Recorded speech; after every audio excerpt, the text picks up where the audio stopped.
Hello, and welcome to Coffee and Comics. I am Todd A., and I'm not joined by Taylor Trask today. I have a special guest in the home studio. He is a comic book writer, comic book editor, comic book publisher, a filmmaker, a script writer, and a shorts enthusiast, PJ Perez. Hello, PJ. Good morning. This is where if I had a soundboard, I would insert the applause. Oh yeah, it would have been like a huge applause. I can do that in post. Can you get also the Law and Order doink doink when we go between segments? Yes, between segments for sure. Perfect. Actually, I just started listening to a podcast that uses that. Really? That is their segment break. I have been guilty of using that on previous podcasts. I was very impressed with this one particular podcast I was listening to. It felt like they had a sound effect for every. They'd already planned it out. Like when we jumped to this segment, I got the perfect thing. So yeah. Well, I never thought that far ahead, I guess. So this is Coffee and Comics. You've listened to a couple episodes. You know how we do this, but you have not heretofore participated. This is the part where we talk about the coffee we got. We've also never done this before. You and I went and got coffee together at a place called Vacancy on Pacific Coast Highway. What are you drinking this morning? I am drinking an oat milk latte. I did not intend when I woke up to get an oat milk latte, but that is what I got. I asked for an almond milk latte. The young lady, the very nice young lady, was like, "Hey, have you tried oat milk? All the cool kids are doing it." And I was like, "Well, I want to be a cool kid." And it's a little how do I describe it? I mean, I can't really judge the coffee. I can only really judge the oat milk experience. It's I guess if you think about oats being something that dehydrates, right? Like you use oatmeal as like you can use oatmeal for all sorts of things. Like you use it for skincare. You can use it. Sure. I didn't know if you knew this, but you can. Stanching a wound. Right. I guess like use it as mortar. It's pasty, I guess but not in a bad way, but it's definitely a different experience where almond milk is creamier. The oat milk is kind of pasty, but it's good. It's good. It's just it's a different thing. Yeah. The coffee itself is good, but But you also thought it was a little milky, right? Like more milk or something like that than you would normally put in a latte. I don't know. Well, I don't know. So what are you drinking? I'm drinking a iced vanilla latte. But I've had their latte several times. I think it's very tasty, but people who listen to the show know that I'm a coffee philistine. I can tell that lattes from non-Starbucks are better than Starbucks lattes, but other than that, I got a flawed judgment. But I know this is they use Toby's Estates coffee. We don't always talk about this, but I just happen to know that that's what they use. And we're probably drinking the Bedford roast because I've talked to them before about what they use for their espresso. So there you go. If you want to look it up. Where's Toby's from? I believe it's Australia. Okay. And so it's an Australian originally. That coffee shop is Australian. There's a weird group of Australian coffee shops around here, if you didn't know that. I could Common see, Room Roasters is also Australian. I could see the Australian Southern Californian connection. Yeah, the surfing. I mean, they're like, oh man. I mean, they're literally like on Pacific Coast Highway right across from the beach. So probably a great place to grab a cup of coffee before your surfing session. Although I don't know if that's... Or before your podcasting session. Yeah, exactly. Great segue. So then after we talk about the coffee, we talk about comics. And I'm going to ask PJ to talk about the comic that he has chosen for us today. First, go ahead, PJ. What is that book? I don't even know what I'm reading. Why would you ask me such a question? No. So it's the Unbeatable Squirrel Girl beats up the Marvel Universe. Sweet. Or is it beats the Marvel Universe? I always forget. No, it's beats up because that's what she does. She beats up. She beats right. up. And so it came out. I think about it's like 2 years old now. Yeah. But it's brand new to me. Is this a collected edition of? So I don't know if it was released as a series originally, or the impression I get from the description from the author is that it was just a graphic novel straight up. Okay. So it's like 119 pages or something like that. It's written by Ryan North of Dinosaur Comics fame. Okay. So, if people are familiar with dinosaur comics, it's basically like it's a very cleverly written comic that just uses clip art. If you've never seen it, and it stars a clip art T-Rex, and there's other clip art dinosaurs in it, but it's a very cleverly done online comic, although I think it is in syndication in print also. And so I don't know if this is the first time that he's written like a mainstream Marvel comic. It's drawn by Erica Henderson, whose work I wasn't familiar with, but it's a little cartoony, but it perfectly fits the style of what I guess a Squirrel Girl book. I am completely unfamiliar with the whole Squirrel Girl universe. As a character, I just know what I know from Twitter and Tumblr. Right. And I know that she's very popular, and also that she is not that I want to get into like kind of murky waters on this podcast, but she is representative to a certain segment of comic book fans as everything that's wrong with like mainstream superhero comics in the world. And she's sort of a parody of that or something, right? Well, the thing is, there's this whole movement, called diversity in comics, which is really actually anti-diversity in comics, right? Yeah, so it's the Comicsgate people, and their whole thing is that diversity is ruining comics, and the end result is books like Squirrel Girl, which is like very much targeted to a broader audience, probably younger, probably more female, and they just don't like that in their boys club. But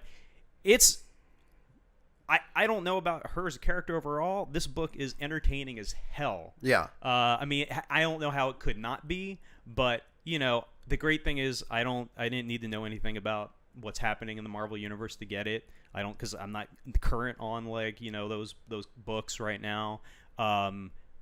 But it has enough there that I kind of I get it, right? Like it doesn't even matter to me who's Spider-Man right now or what armor Iron Man's in, like because so that's what I'm kind of that's my book. So is the because it's about Squirrel Girl beating up the Marvel universe, is that are they playing into that diversity movement? Like, are they sort of going like, yeah, that's what you think of this, so we're going to throw it back at you and beat up your heroes? So bear in mind that this came out about 2 years ago, which was, I think, before Comicsgate really picked up steam. I didn't actually know that was a thing, I guess. Oh, God, it is. I mean, I knew there was like an ongoing problem, but I didn't.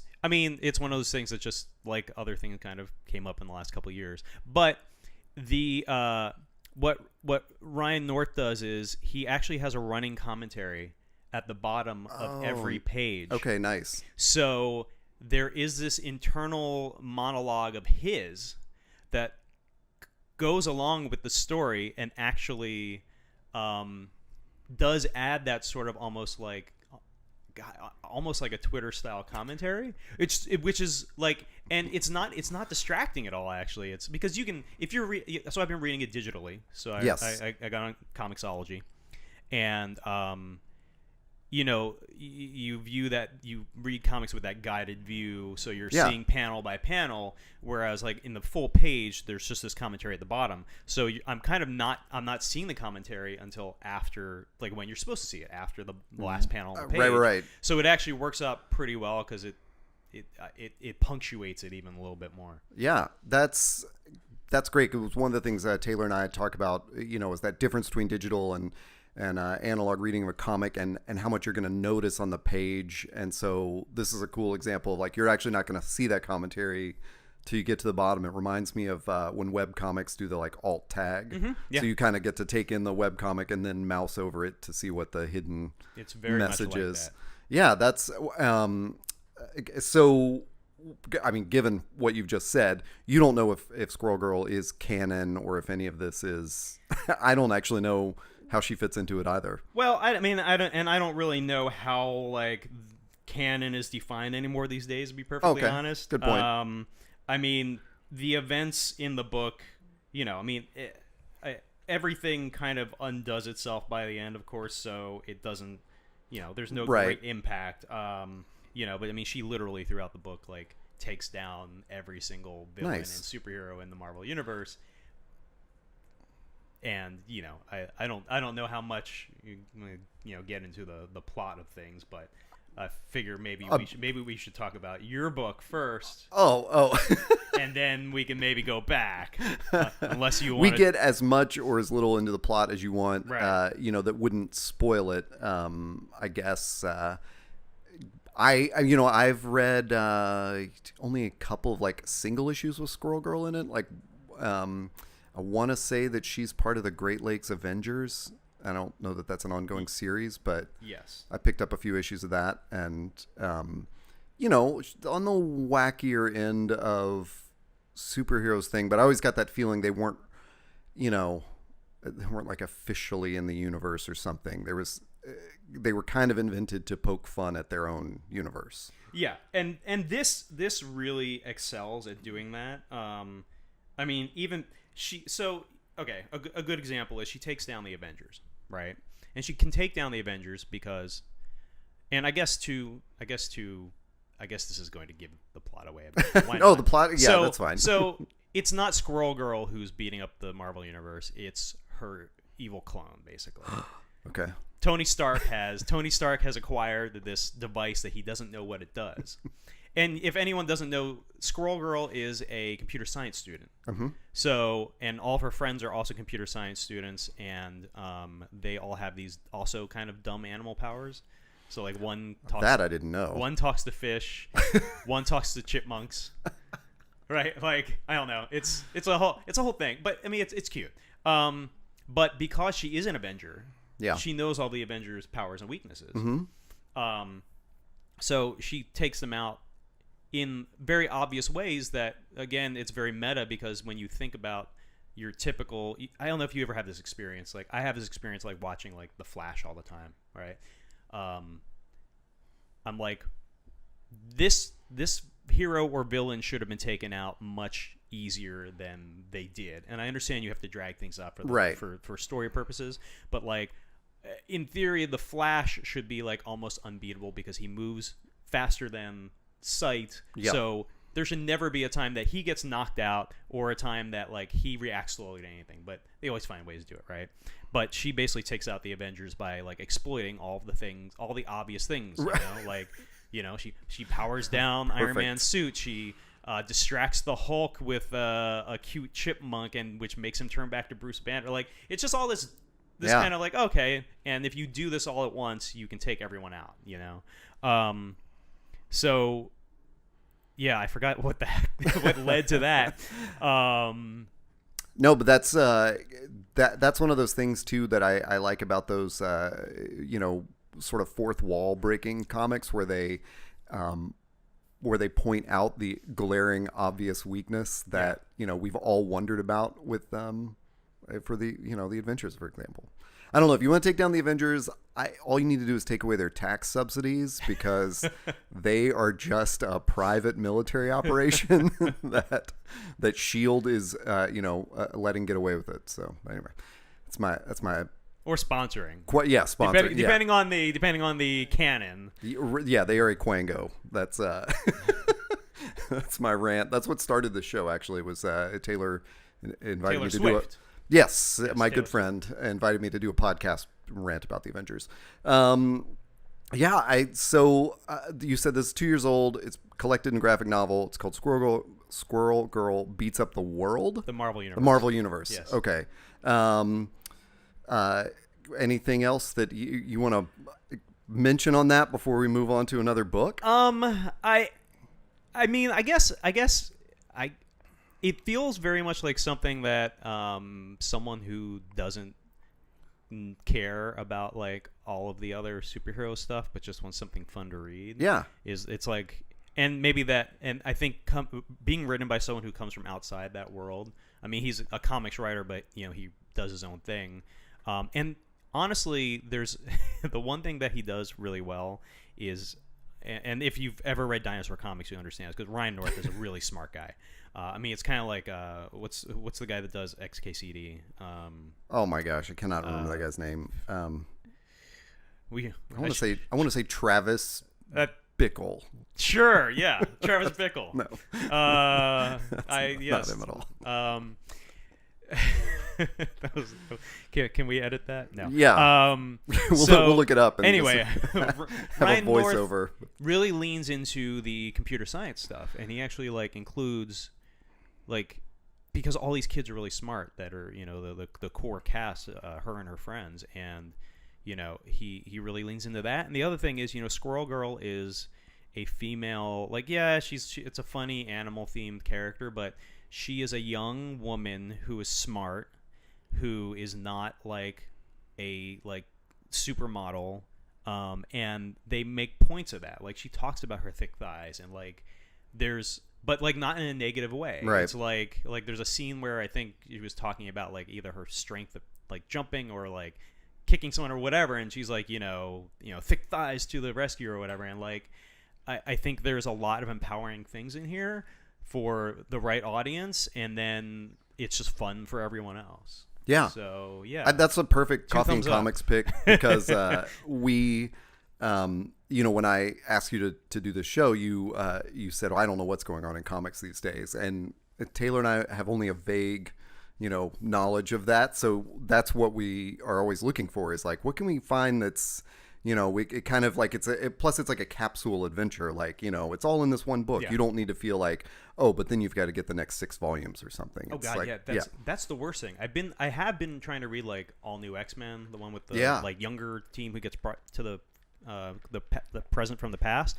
But there's so many dang crossovers in the collections I've been reading that I stopped because I'm I have to get Guardians of the Galaxy and I have to get this book, and I'm I just want to read a story. Yeah, even the Image titles that I really love are so they're just ongoing. And if I'm behind, East of West, it's very daunting to think, okay, well, there's 11 volumes I've got to collect to catch up, just to get up to speed, Awesome. I feel like I'm going to play a little bit of gotcha with you right now because I did not tell you what I've picked.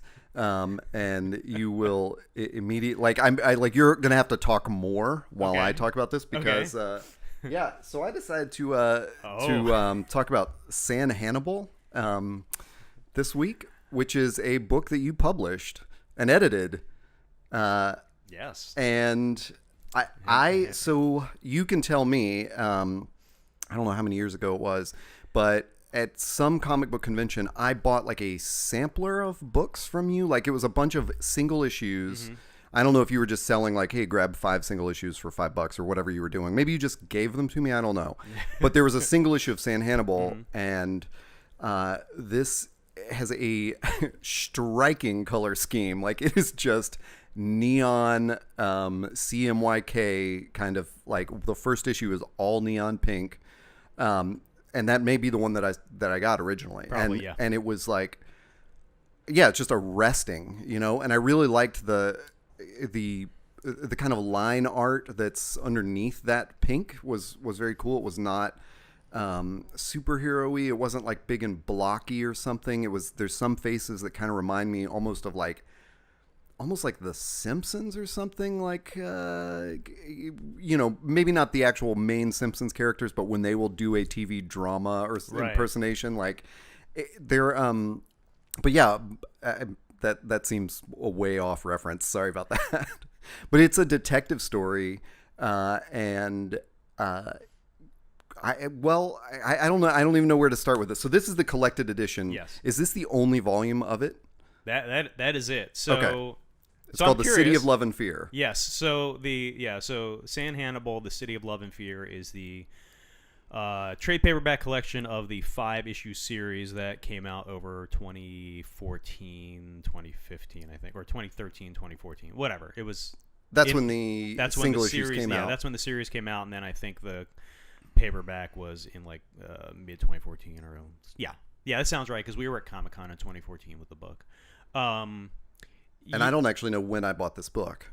I think I only got it 2 years ago when I saw you before you moved out here maybe at Long Beach.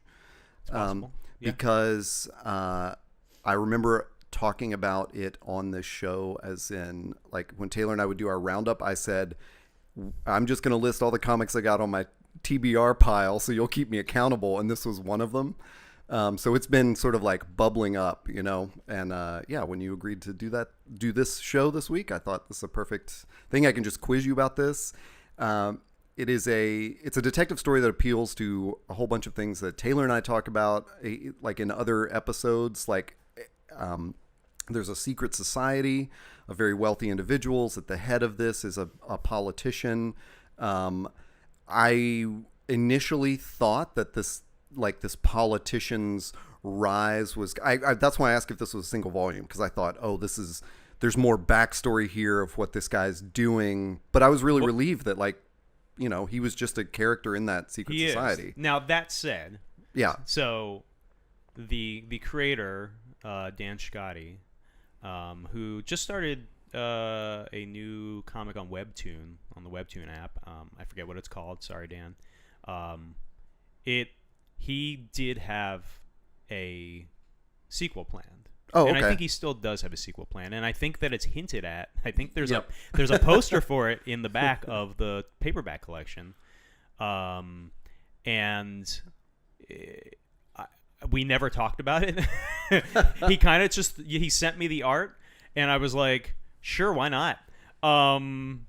Yeah. So you mentioned it's a detective story, and it's told in these really striking colors. So the colors. The first issue was done by Dan and J.D. Faith, also known as Joshua Faith, who they pitched it to me. They were young, really young. I mean, they're still young-ish, but I think at the time they were maybe 19 or something like that.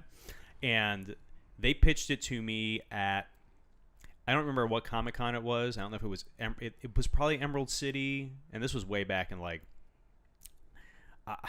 I'd have to say maybe 2012 or something like that, and it was called Avery at the time, which is the last name of the detective, and they had like a 10-page sampler that was actually full color. It was Whoa. done in regular full color. Okay, not this hyper magenta. Yeah. And it kind of sat in my files for a couple of years. I always really liked it, but it didn't really have any place for it at the time. And when we were kind of ramping up the publishing schedule around 2013, I was looking for new projects, and I was like, I wonder if they ever published this. And I looked, and no, I mean, they posted the first 10 pages online and got a little bit of press for it, and then nothing. So we should also mention your publishing imprint name, which is Pop Goes the Icon. Yes. I was afraid to say it because I didn't want to pop my P's. Pop the microphone. But yeah. I'm pretty good at controlling my popping and locking. You guys didn't see it. I busted some sweet moves. Yeah. We'll put that in. There will be like a little break-in clip that I drop in there on the audio. Exactly. Yeah. Please make sure you do. Yeah. So JD wasn't available to do the full series at that point. He moved on to other projects, although he did a couple of covers for the print series, and Dan ended up drawing the whole thing. Yeah, that's I'm glad you're telling this whole story, because that I think that's one of the most intriguing things about it, is that the artist couldn't do the series after the first issue, but also did the new colorist. Is that Jessie? Yeah. And did she come in? Is that a she? Yes. Yes. So did she come in for issues 2 through 5? Yes. Okay. So the first one was JD and Dan. What? Yeah. Although, and I apologize to Jessie for this. I'm not sure if she recolored the first issue. Oh, okay. Gotcha. Or if I think that the pink in the first issue was done by JD, and then she did all the coloring and the lettering. Oh wow, yeah.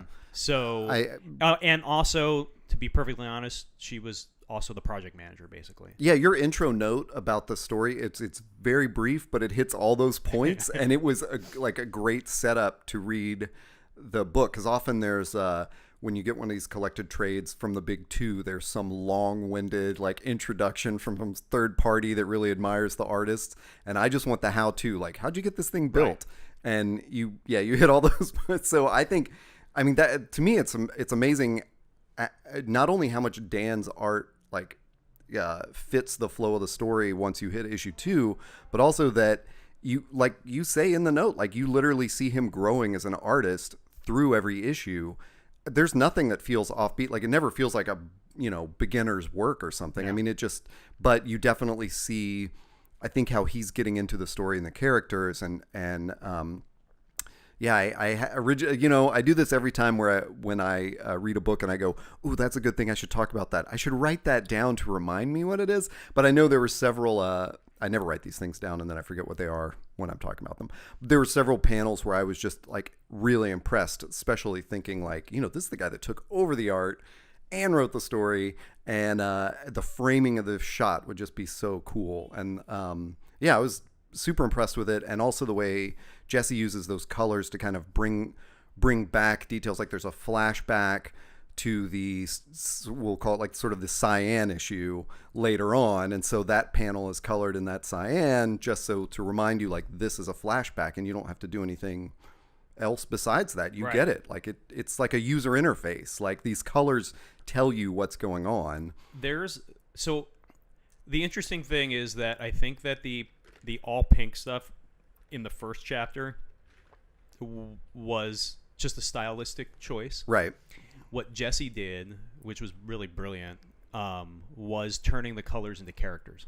Yeah. So obviously for the people who haven't read it yet, and I highly recommend you do, not just because I published it, because it really isn't. I mean, it's an awesome book. I've never seen anything like it.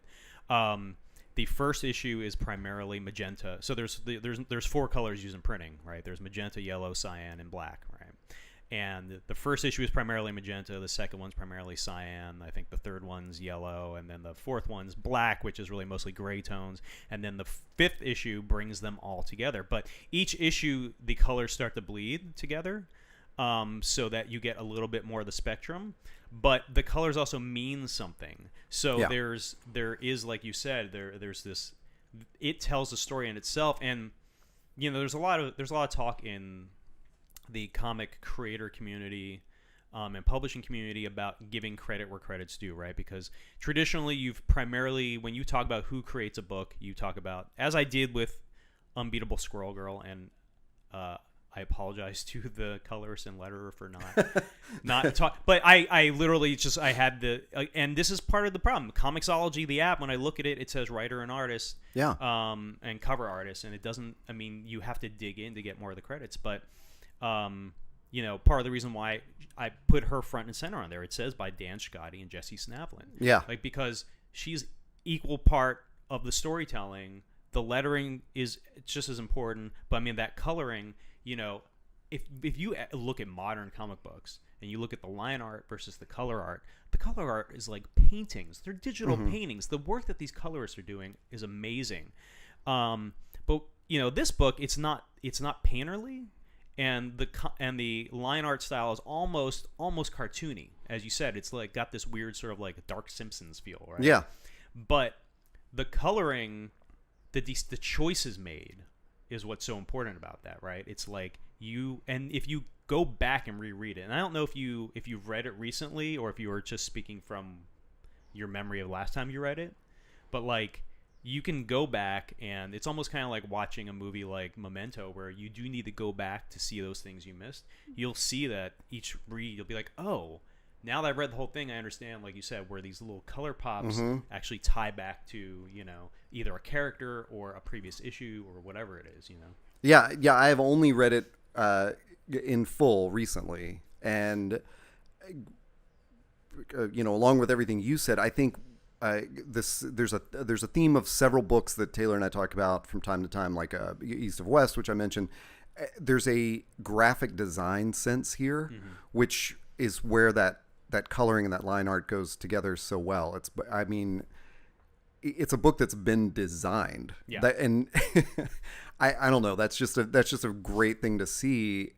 And I know there's wonderful work being done in the big two, but I also know a little bit of inside baseball is that sometimes the person credited as the colorist just sort of made the template for the book, and then they sort of have production artists that actually go color the rest of the panels based on that. Like, at least that's my understanding of how Marvel does some books. I mean, that's all. Yeah, that's a whole nother thing. I mean, because also when you talk about the colorists, a lot of times colorists, they use flatters, which flatters don't get enough credit either because they're really the ones that design the color palette.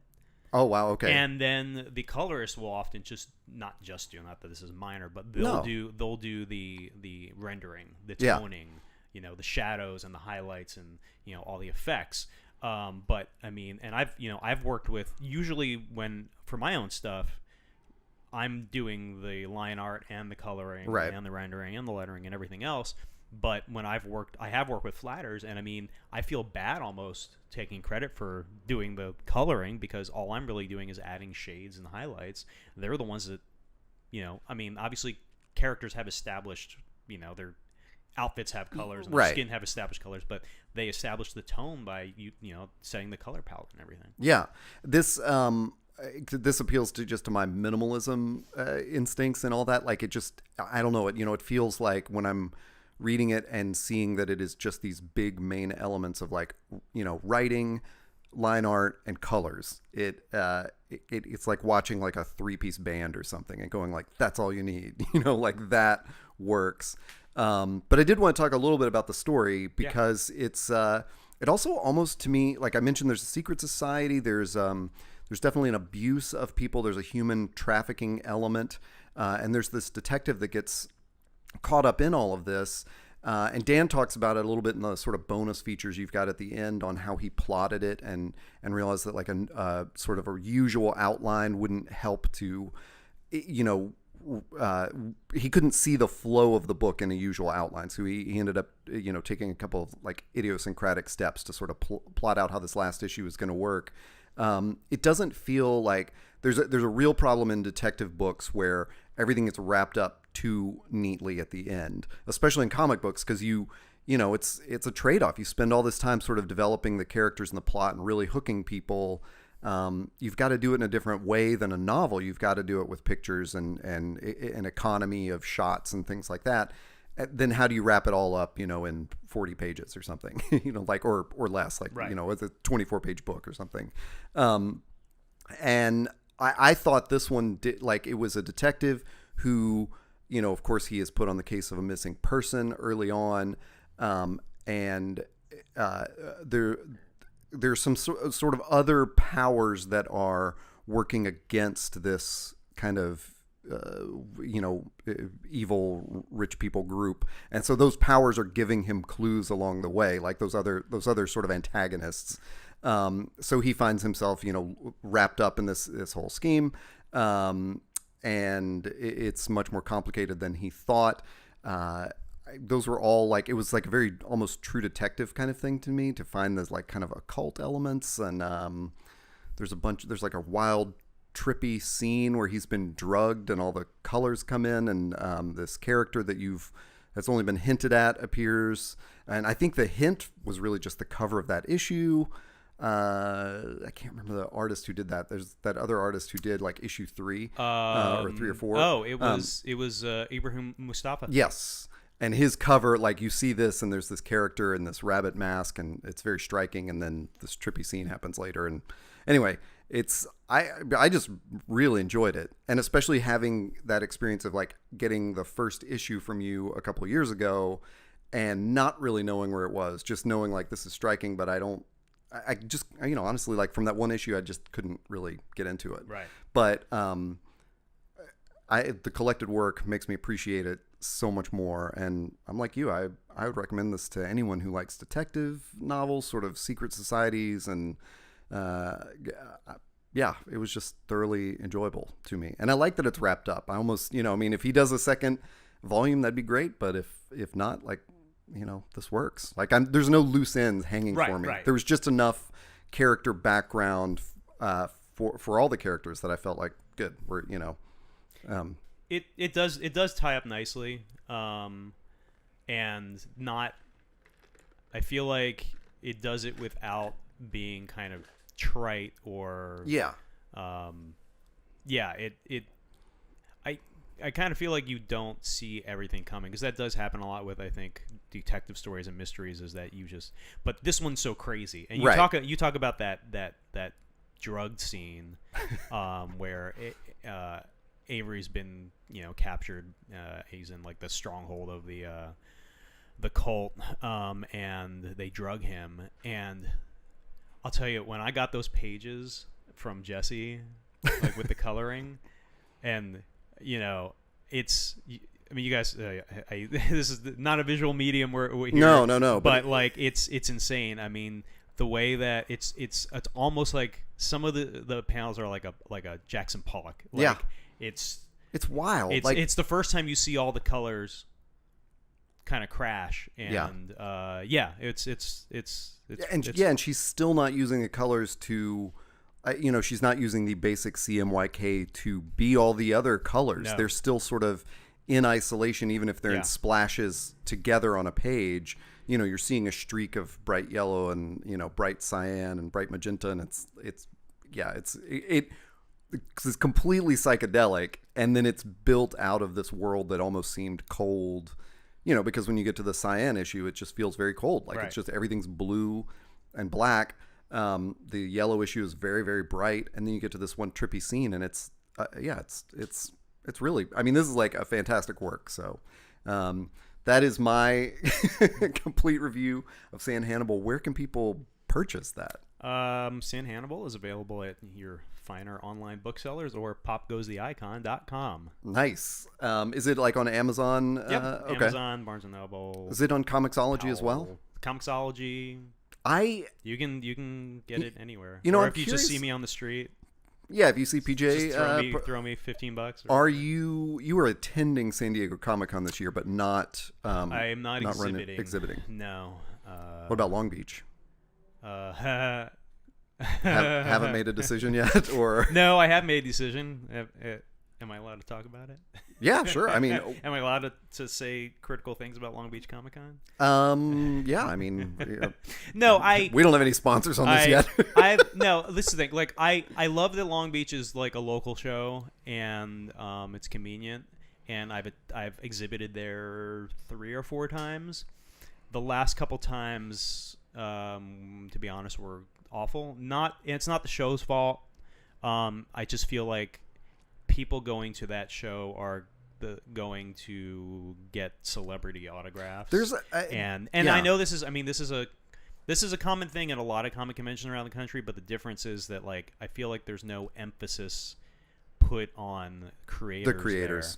I mean, I was in an aisle in Artist Alley with some significant other creators. Like, I'm a little guy, right? But I was next to, and I forget his name, but he drew like Green Lantern for a while, and then, like, I think Ron Mars was down the aisle for me, and like some pretty decent creators, and like there was no one coming, and we were on an end aisle, like facing out, and just there was no one coming to Artist Alley with any interest in anything, and it was really slow there. And it's not that the show was slow overall, but I experienced that 2 years in a row, and I was like, you know what, I'm not going back. Yeah, well, I know the year because I didn't go last year, and I know I saw you there the year before, and my friend, my good friend Chris Martin, that went with me. We we were only there for like me and Taylor Swift and Ellen DeGeneres and Chris Martin. We were only there for like, I don't know, a few hours, and we had weekend passes, and there was this whole thought of like, well, are we coming back tomorrow? No, we got it all done. Yeah, and we only did Artist Alley. Or at least the exhibitor floor. But it's it's an architectural thing too. It's just we can and should do a whole episode on that and get some other friends that are also exhibitors and artists, and a Comic-Con roundtable. Yeah, for sure. Because I just always wonder those things. And after I met you at Emerald City, I think that was the year that my eyes were really opened when I'd read someone's blog post who had also been there. I can't remember who it was, who like literally broke down what his table cost and how much he netted for a weekend of like Emerald City, San Diego, Long Beach, Vegas, and that stuff is so helpful to just know, and also to help the convention like plan a better convention. You know, like put these artists in with the big names and direct the flow to them. So I don't know. You could rant about that, I'm sure, much more than I can. So we'll save that. Yeah. Is there anything else? I say I'm going to take over your podcast here. Yeah. We'll do a future episode where we do a round table. But that takes homework off my plate. Right. If you want to talk about idea. something. So, there you go. Yeah. Yes. So the popgoestheicon.com. Is there anything else you would like to plug? Because I have a feeling there is. I don't want to plug anything. I didn't come here to plug stuff. No, I mean, I came plug here away. To drink coffee and to check out your beautiful studio here. I mean that. There's a nice plant in the corner. It's still sort of alive. It's mostly alive. It is more green than brown. It is more. That is also because I pulled all the brown out of it this week. That's being a good plant daddy. Okay. There's an Axe Cop poster on the wall. That's what that's from. So Axe Cop. God, I have so many thoughts on Axe Cop. I was at which show was it? I don't know. Some convention. One of them that happens in the world, and I was on the aisle directly behind the Axe Cop people. The older and younger. Oh, the younger one was there as well. He was. Yeah.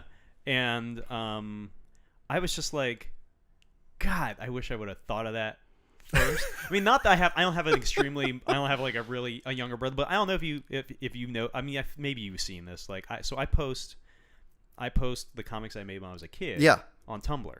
Yes. And I've been doing it now. This is insane. This is like, I guess, the longest project I've ever worked on in my life. I've been posting since 2011. Okay. 7 years now I've been posting these. I don't regularly watch your Tumblr. I only see it when you cross-post to Twitter or something. And that's how many. I don't think anyone sees them. Like, they see me post them on Facebook, but first that says how many friggin' comics I drew as a kid. I mean literally thousands and thousands. And I've been posting it like a page a day for 7 years. It's nuts. That's insane. But I was like, God, like the dumb ideas that a 6-year-old has that you turn into a comic. Yeah. Which I didn't really find that entertaining. The one Axe Cop I read, but whatever, it was fine. Like, man, it's a clever gimmick, but I was like, how did it was one of those things where someone had to just think of it.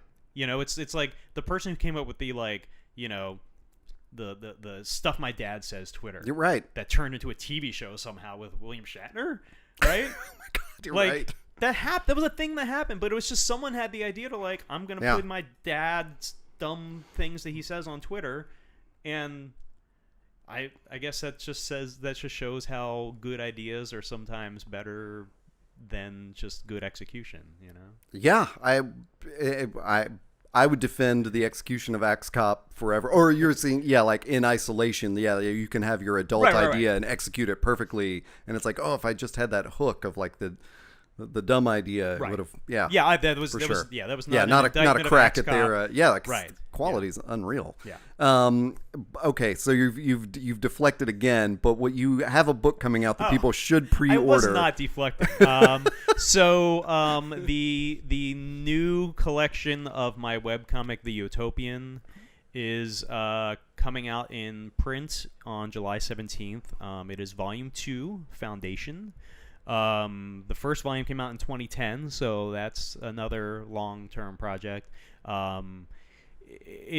It's basically a soap opera, essentially, about a bunch of teenagers who were affected by the events that happened at their high school surrounding this like teenage vigilante who went by the Utopian, whose exploits were shown in the first volume.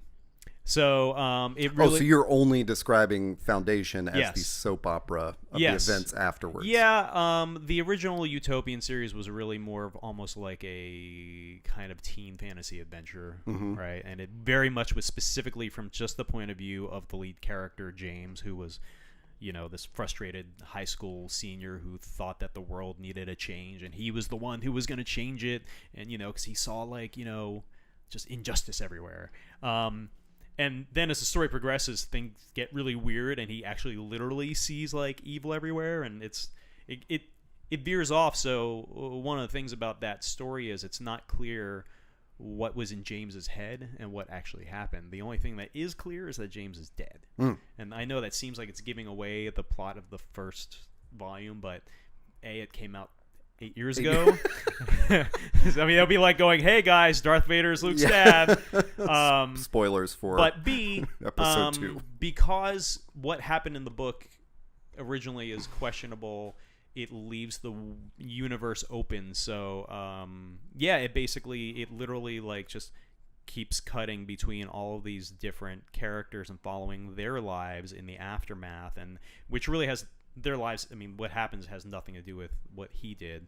And it's really just it is kind of soap operatic, right? It's there's people who are starting college and they're struggling with that and finding their new identities, and there's and there's still people in the high school where James went to who now they're a year further ahead, and one girl, her brother had died and she's dealing with the trauma from that, and another guy, he was a former gang member who's trying to like turn his life around, but he's still kind of one foot in the door, and another kid who is in a wheelchair due to events that we don't get into in the book, because again I'm kind of leaving some things open for the future and open for interpretation, but it's him kind of dealing with this new reality, and so it's it's really hard to describe like plot whenever I talk about it, because it really is just a story about these people's lives, but there is a central overarching story arc